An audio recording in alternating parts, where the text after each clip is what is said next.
This week, a Prince George's County family buried their daughter way too soon and with too many questions about how and why she died than any family should have to bear. But it leaves us with tough questions too about what more newsrooms and police departments should do when our neighbors are black and missing. We just want her home safe. It moves me to anger, and it moves me to action, and it moves me to want to take a second look at what could have been done differently.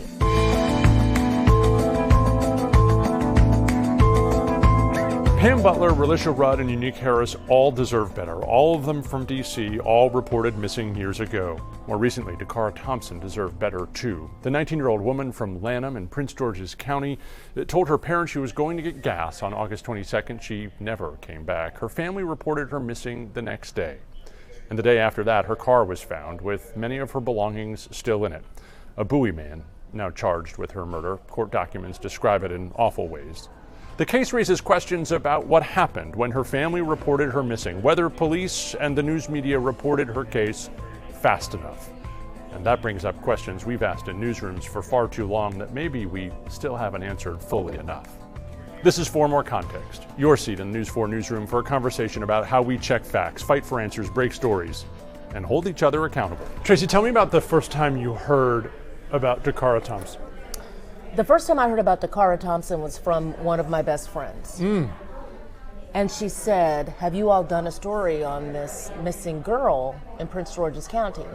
And I said, what missing girl in Prince George's County? She said, my cousin sent me a flyer, and her family's been posting stuff on social media. Social media. She's been missing for a few days. Wow. And so the next day in our morning meeting, I pitched, hey, there's this young lady who's been missing. We were alerted via social media that Dacara was missing. And with all of our cases, we have to verify with law enforcement that it's actually a true missing person.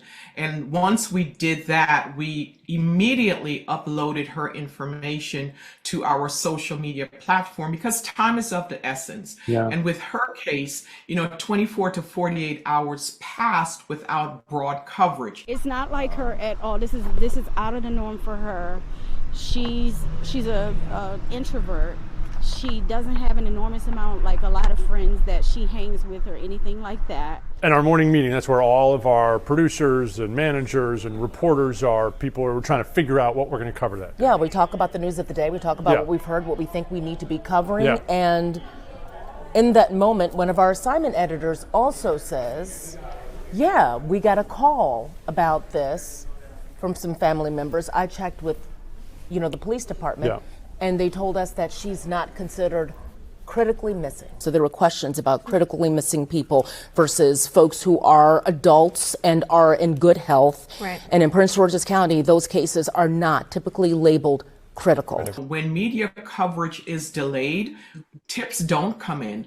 Our community doesn't mobilize. You may walk by them, and not know that they're missing, and it stalls the case. What was very clear to me is that Dakara's story was a serious one that we needed to pay close attention to. And Black and Missing felt the same way. Once we again started getting that media coverage and utilizing social media to bring awareness to Dakara's case and others, it pushed law enforcement to really, take these cases seriously. When I talked with the Prince George's County Police Department, here's how they put it. We made flyers. We disseminated those flyers in the places where she was last seen.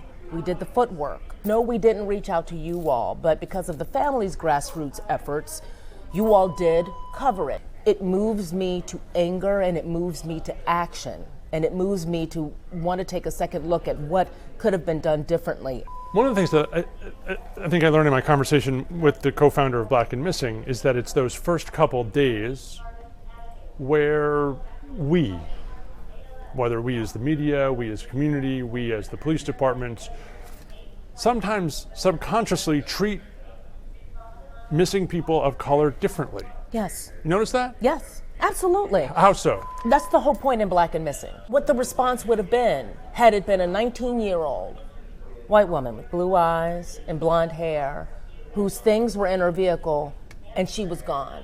and no one knew where she was for days, what the response would have been. That's why Black and Missing started, because the feeling was these cases are not being treated equitably. When we started the organization, missing people of color were under the radar as far as media coverage. And visibility is key when it comes to missing people of color and missing people in general. So we knew that we had to change that because visibility saves lives. You know, we're not asking for anything different or special. We're asking for the same level of treatment, the same level of news coverage as anyone else. We see where our young girls, especially our young women, when they are missing, they're classified as a runaway. And if law enforcement is classifying them as a runaway, they do not receive the Amber Alert or any type of media coverage at all. And as you point out, you're not looking for anything different. And yet the statistics of who's missing seem to overly represent people of color. How can that be, and how wide is that disparity, Natalie? The disparity is wide when African Americans make up 13% of the US population, but nearly 40% of all persons missing are of color. And what we're also realizing is that cases of our children remain open 4 times longer because of that disparity. They're frightening statistics.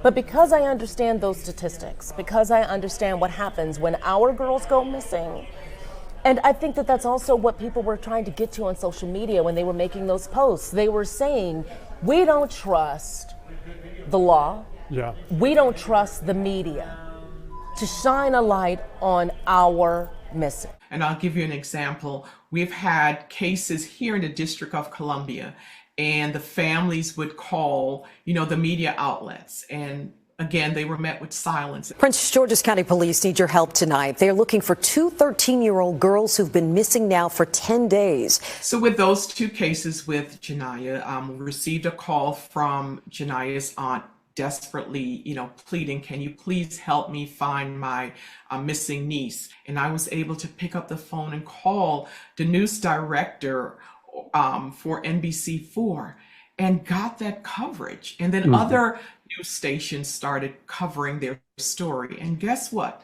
Those young ladies were able to be found. There was a vigilant woman who happened to be driving by and saw 2 young women or young girls at a bus stop, and she recognized them from NBC's coverage of them. And look, you have been in Prince George's County long enough to have honest conversations with people there, and I'm not asking you to betray that trust, but did you get the sense there was some second guessing on their part after this case ended the way it did? We asked the chief that question in the press room, and his response was, we don't know if it would have made a difference in this particular case.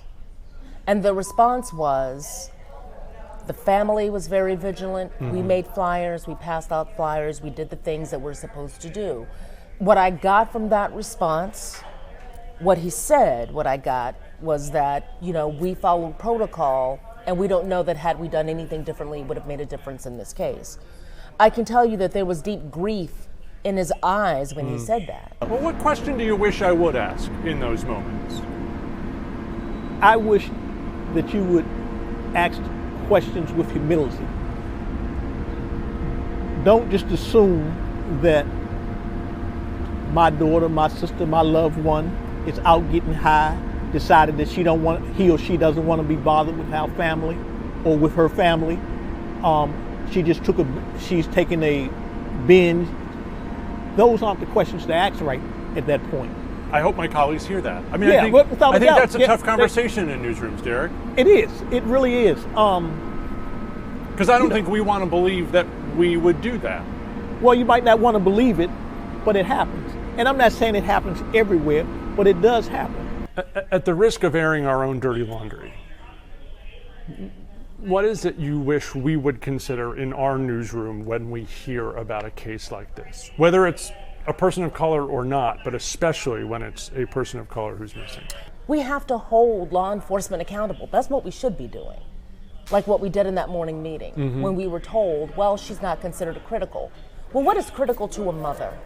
Yeah. What is critical to a father? We really searched hard for Dacara. There is a man charged with Yes. her murder, Yeah. and we don't yet know how that case will work out. And so the finger deserves to be pointed at whomever did this. Yeah. But I do think it's valuable to have that conversation on the proverbial Monday morning about what did we know when and did we speak up soon enough? And I'm glad you raised the issue. Yeah. Because can we do better? Can we do better? Because when it comes to missing people, we're a part of the rescue party. There was a young lady by the name of Pamela Butler who went missing from the District of Columbia. This isn't a club that anyone wants to be a part of. Oh no, without a doubt, you wouldn't want your worst enemy in this club here. So how did it happen to you? My sister went missing in 2009, Pam Butler, and I wanted to make sure that she got news coverage, that the case would be solved. So what'd you do? Bugged the hell out of all the news stations that I could. At this point, I mean, of course, we're starting to lose hope, but I mean, it's, anything could happen. But, it's been almost 2 months, so we are expecting the worst. How long did it take police and the system to solve your sister's case? 8 years. 8 years. My sister's case, my sister's case was an extremely hard case to solve. This guy had killed his first wife, so he kind of knew what he was doing. But I do believe, and I've had police officers that work for Metropolitan Police Department to tell me, had my sister been a white female, they would have done a lot more at the very beginning. First police officer that came to the house, he walked in, and my sister was a neat freak. I mean, everything in her house had a place. Police officer came over and looked around, and he said, well, I don't really see anything. Doesn't look like a struggle or anything took place. Everyone who's written about your sister's case since it happened gives you the credit for being so persistent and not letting people forget. Right. Why'd you do it? Well, first of all, I love my sister, I love my family. And I wanted to make sure that my mother knew what happened to her daughter before she had passed. And she's still living now. Wondering, not knowing, every day, this is going to be the day, this is going to be the day. I want to ask you again, how convinced are you that your sister's race played a role in how long her case remained open? You look at the detectives that were on the case. Most of them had other things that they were trying to do or working on. Some of the detectives that I would talk to seemed like they didn't know anything about investigating a missing persons case. We probably went through about 7 lead detectives on that case. And some of them worked real hard, and some of them didn't do absolutely nothing. Yeah. Who eventually did? Michael Fulton. Michael Fulton. This guy, he got on the case, and in less than 3 months, now you got to remember the case had been going on for 7, almost 8 years at that point. I think everybody was emotionally invested in getting justice. I was very familiar with the case, but what I was told was, hey man, this guy Derrick, man, he's an advocate for his sister's case. He wants answers, and he has a direct line to the chief and direct line to the media. What ultimately he would have wanted is to have his sister back, but you were able to get him an answer at least for sure to his case. How quickly did you do it? Just kind of sort of meticulously going through it. Every time you find something new, you go back and watch video because you see it from a different perspective, and when you see it from a different perspective, you end up seeing something else that's been there the whole time. And in less than 3 months, he solved it. I called him early in the morning, and I said something like, "We got them." I cursed, and he was like, "What?" And it was a good feeling. It's a good feeling. I bet. It was a good feeling, yeah. Mm-hmm. But at what point do you realize then, hey, we need to go back to our case files and take a look? So during this process was probably about a 1.5-year process as these sort of things were happening. Yeah. I'm talking to Derrick. Derrick was connected with Black and Missing, and he's talking about this organization, Black and Missing, and So I meet Derica and Natalie, and I'm talking to them, and sort of not realizing, sort of the disparity that comes when people of color go missing. It's a countrywide thing, and you think you understand something, but being a white male, I don't.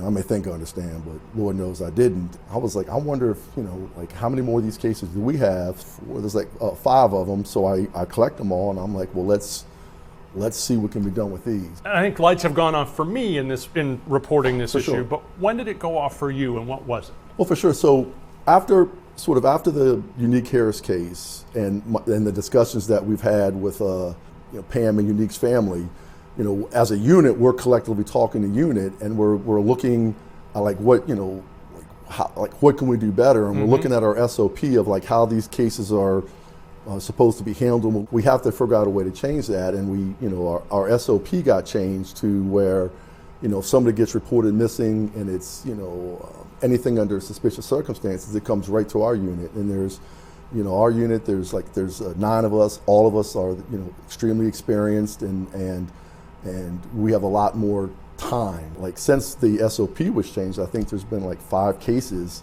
that have happened where people reported missing, and they came to us within like 2 days, and we were able to resolve them. But these are hard conversations. They're hard conversations in newsrooms. I imagine they're equally hard in homicide squads or in police departments in a larger base. I mean, what is that reckoning like? What's the hard question you had to ask yourself? Well, it wasn't hard for me. I mean, to do the right thing is do the right thing, and I've always found that. Was it hard to believe that missing people of color were treated differently by police departments than white missing people? I think it wasn't hard for me to believe. I think the big disparity, like how blatant it was the thing that was more shocking. And dealing with black and missing, it's like, okay, things have to change, and and do the right thing. So what are you doing different now that would have been great to do all along? I think recognizing that yes, you have teenagers that get mad at their parents, and they run away, and they're going to come back, but I think that that some of those cases, they're homicides, and they're victims that are never going to be found, and that if we don't, the sooner that we put more resources to it, all our resources to it, the better our chances of solving it. It's not easy though. No, it's not. It's difficult. It's difficult. There is, you do get resistance. It has gotten better, but it's nowhere near where it should be. 16 years later, you're still working now with the foundation. Right. How important is that work to you? It's really good. It's really therapy for me. I enjoy doing it. I hate the cases that we see, but I enjoy helping other people. You ever think you're going to put yourself out of business at Black and Missing? I hope we do. I hope it dies a natural death. I really do. We're making strides, but we're not where we should be. I don't think it's going to happen in my lifetime, but I do hope and pray that it would happen. We don't want to end without reminding you there's something you can do to help. Detective Fulton reminded us there are still 5 cases the MPD found when combing their cold case files that he wants to close. He wants to give those families answers that have escaped them for far too long. DC is a small city. Everybody knows everybody. There's people out here in this city right now who know Barbara Dre, Aline Robinson, Judith Rohn, Stanley Crawford, Gwendolyn Carswell, Relisha Rudd. And that you may have information in this that you may not know is relevant. If you have information, if you think you have information, please reach out to us. Or if you don't feel comfortable reaching out to the police department, you can reach out to the Black and Missing Foundation. If you like this kind of context, we'd love for you to check out more of it on the NBC Washington YouTube page. Like it, subscribe to it, tell us what you want to see in the comment section. I'm Ted Oberg from the News4 I-Team. You can find me anywhere on social at TedNBC4. In the meantime, I'll be here working for you.